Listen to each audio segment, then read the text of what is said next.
Assalamualaikum warahmatullahi wabarakatuh.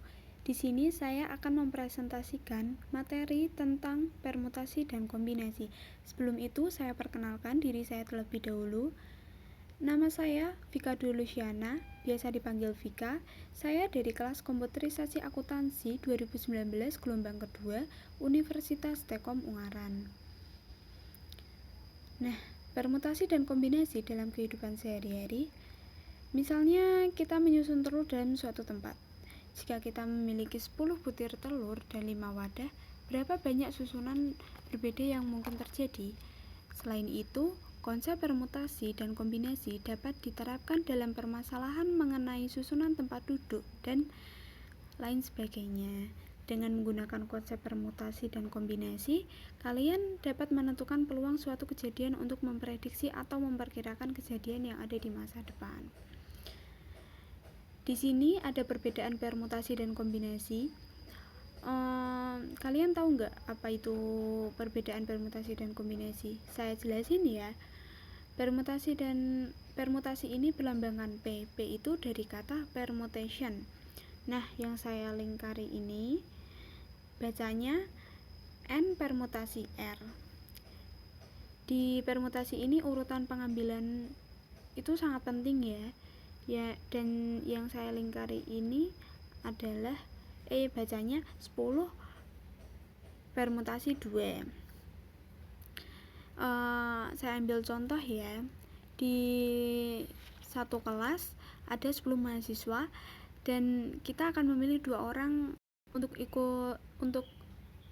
menjadi ketua kelas dan wakil ketua kelas. Orang yang pertama Wahyu dan Putra, dan orang yang kedua Putra dan Ayu. Nah, kenapa di permutasi ini urutan pengambilan sangat penting? Karena jika ini dibalik, pasti udah beda. Yang pertama ketuanya Ayu, yang kedua ketuanya Putra. Kalau dibalik kan pasti beda tuh ketua sama wakilnya. Nah, berarti tidak sama ya teman-teman, dan itu arti urutan pengambilan sangat penting. Di kombinasi berlambangkan C. C itu dari kata combination. Nah, yang saya lingkari ini bacanya N kombinasi R. Kalian pasti bertanya, apa sih itu N dan apa itu R? Nah, N itu adalah objek keseluruhan dan R adalah objek yang diamati. Gitu ya teman-teman. Di kombinasi ini kebalikan dari permutasi, urutan pengambilan itu tidak penting. Nah, ini juga dibacanya 10 kombinasi 2. Nah, aku ambil contoh lagi. Di sebuah kelas ada 10 siswa dan kita akan mengambil 2 orang siswa untuk mengikuti lomba.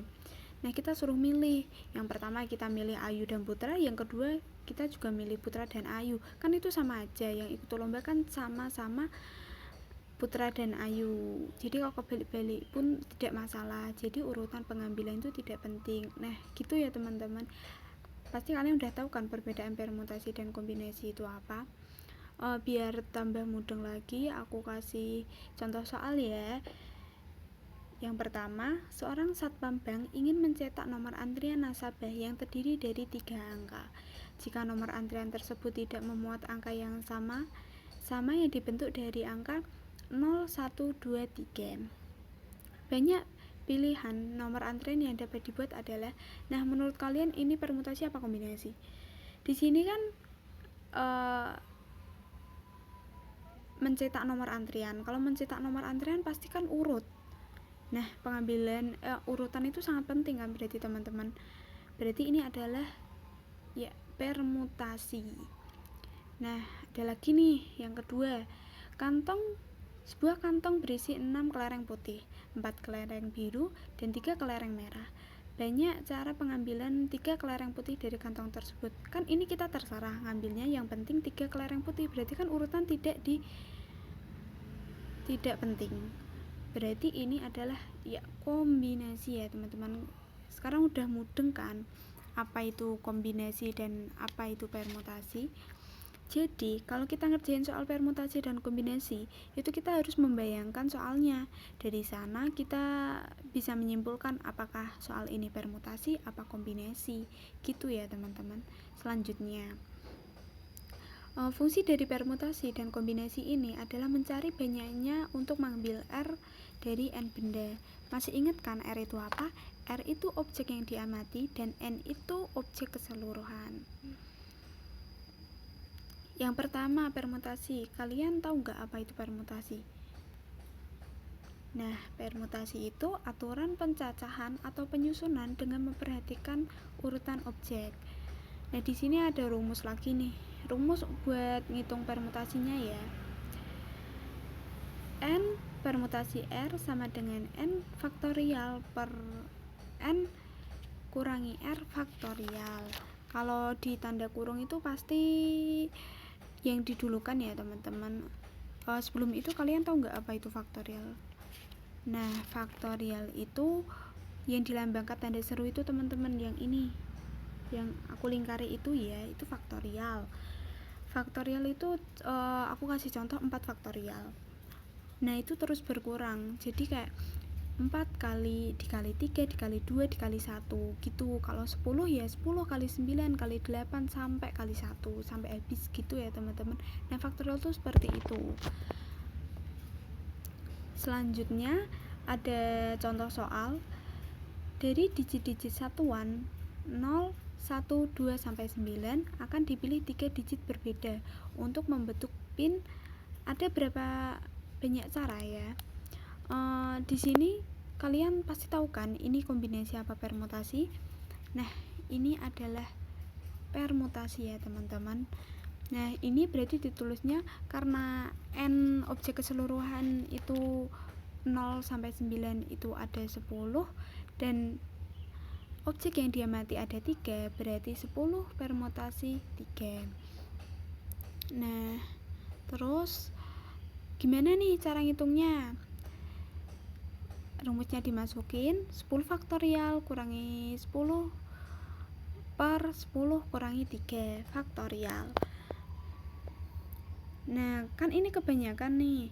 Ini dikurangin dulu ya. 10 kurangi 3 7 faktorial. Nah, 10 itu dijabarin sampai ke 7 faktorial biar bisa dicoret karena itu per.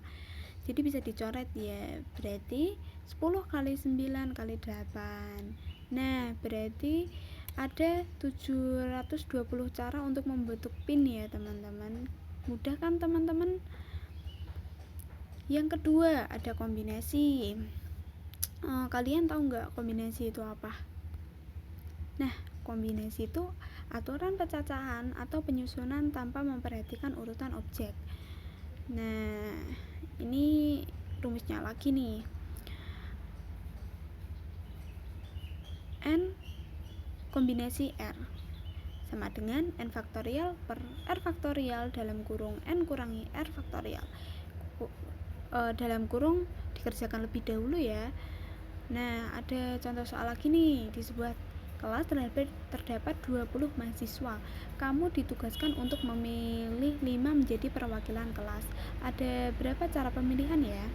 Nah, di sini kalian pasti udah tahu nih. Kayak contoh soal yang tadi kan, berarti ini kombinasi.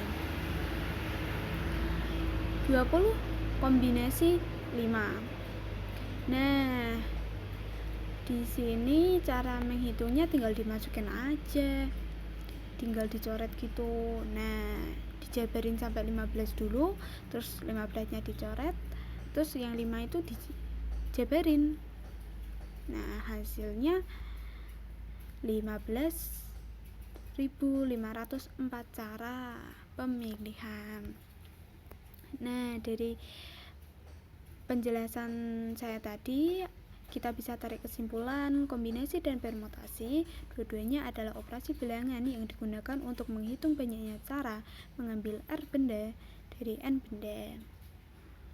Nah, sekian presentasi dari saya. Bila ada salah kata saya mohon maaf. Semoga ilmunya bermanfaat. Terima kasih. Wassalamualaikum warahmatullahi wabarakatuh.